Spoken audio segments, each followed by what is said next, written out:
ये कहानी है एक छोटे से खरगोश की जिसे दूसरों से मिलने जुलने में बहुत डर लगता था। वो सोच रहा था कि जमीन के नीचे अपना छोटा सा घर बनाएगा जहाँ किसी से बात न करनी पड़े। लेकिन तभी अचानक एक छूदर वहाँ आ गया। उसने खुश होकर खरगोश से हाथ मिलाया और अपना घर का नक्शा दिखाया। 2 कमरे, एक हॉल और जिम तक। खरगोश ने अपने नक्शे पर नजर डाली।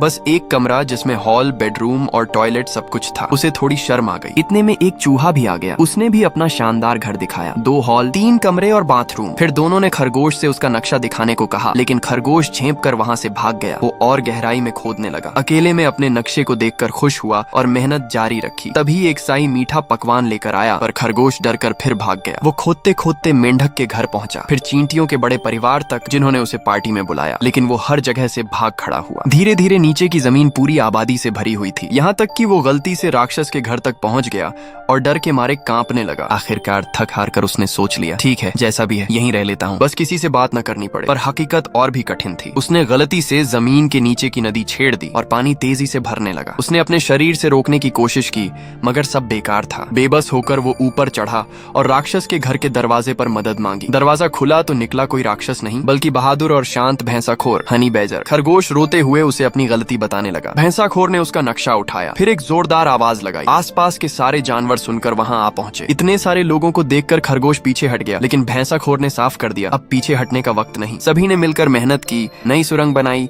पानी को झील की ओर मोड़ा और खतरा टल गया। जब सब जाने लगे तो खरगोश हिम्मत करके बोला, क्या तुम सब मेरी मदद करोगे मेरा घर बनाने में? सबने मिलकर उसके लिए एक नया घर बनाया। अब वो छोटा सा कमरा नहीं, बल्कि 3 कमरे और एक बड़ा हॉल वाला घर था जो सबके घरों से जुड़ा हुआ था। और ऐसे ही उसका अकेलेपन और डर का इलाज हो गया।